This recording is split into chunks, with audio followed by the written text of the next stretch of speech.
Telangana BJP నేతల్లో కొంత అసంతృప్తి అయితే వెల్లడిస్తున్న నేపథ్యం కనబడతా ఉంది. మున్సిపల్ ఎన్నికలకు సంబంధించి రిజల్ట్ పైన గూడా కొంత కోల్డ్ వార్ సీనియర్ నేతల్లో జరుగుతా ఉంది.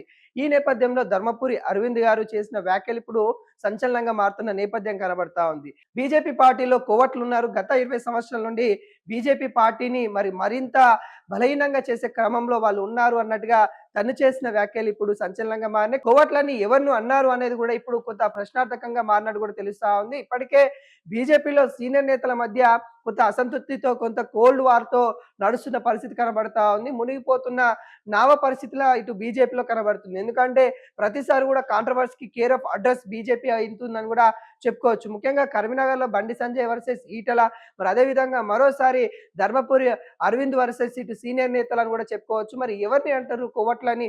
గత కొద్ది రోజులు కూడా బీజేపీలో కొవ్వట్లున్నారు. ఇటు బీఆర్ఎస్‌కి అనుకూలంగా పనిచేసే వాళ్ళు ఉన్నారు అన్నట్టుగా ఈ వ్యాఖ్యలైతే బలంగా వినబడుతున్నాయి. మరి ఎవరిని ఉద్దేశించి అంటున్నారన్నది కూడా ఇక్కడ తెలియని పరిస్థితి కనబడుతుంది. గతంలో కూడా రాజా సింగ్ తను పార్టీకి రాజీనామా చేసే సందర్భంలో కూడా ఇక్కడ బీజేపీ పార్టీలో కొవ్వట్లున్నారు. వాళ్ళ వల్లనే నేను పార్టీని వీడుతా ఉన్నాను అన్నట్టుగా తను కూడా వ్యాఖ్యలు చేయడం అనేది జరిగింది. అంటే ఎవరు కూడా బీజేపీ నేతలు కోవట్లు అనేది ఎవరు అనేది కూడా తెలియని పరిస్థితి కనబడుతుంది. ముఖ్యంగా మొన్న మున్సిపల్ ఎన్నికలకు సంబంధించి కూడా ఇటు రఘునందన్ రావు ఇటు బీజేపీకి సపోర్ట్ చేయడం, అదే విధంగా అటు ఈటల రాజేందర్ కూడా తాను వేరే పార్టీకి మద్దతు ఇవ్వడం, అదే విధంగా అటు ఆదిలాబాద్ సంబంధించిన బీజేపీ నేతలు కూడా కాంగ్రెస్‌కి మద్దతు ఇవ్వడం, ఇట్లా అనేక మంది కూడా ఇటు వేరే పార్టీకి మద్దతు ఇస్తున్న పరిస్థితి కనబడతా ఉంది. ముఖ్యంగా మున్సిపల్ సంబంధించిన ఎలక్షన్స్‌లో మరి ఈ పరిస్థితి నెలకొంది. ఈ పరిస్థితులను ఉద్దేశించి మరి తను అన్నట్టు కూడా తెలుస్తా ఉంది. వీటిపైన కూడా కొంత అధిష్టానం కూడా ఫోకస్ పెట్టినట్టు కూడా కనబడతా ఉంది.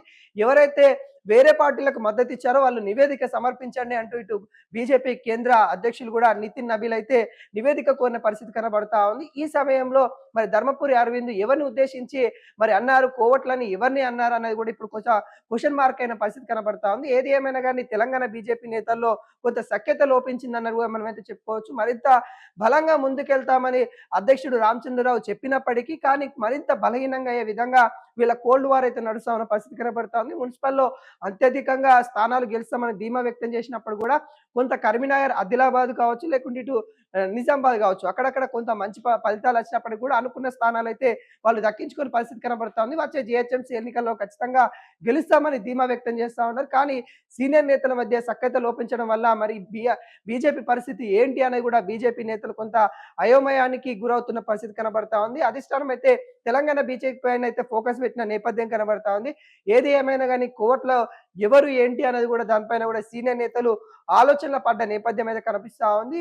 జీహెచ్ఎంసీ ఎన్నికలు ఎట్లైనా గెలవాలన్నట్టు కూడా అధిష్టానం అయితే ఇటు ఫోకస్ పెట్టినట్టు కూడా తెలుస్తా ఉంది. ఖచ్చితంగా గెలుస్తామని కూడా ఇటు బీజేపీ నేతలైతే భరోసా ఇస్తున్న పరిస్థితిలో వీళ్ళ యొక్క కోల్డ్ వార్ ఎంతవరకు ముందుకు తీసుకెళ్తుందనేది కూడా చూడాల్సిన నేపథ్యం కనబడతా ఉంది.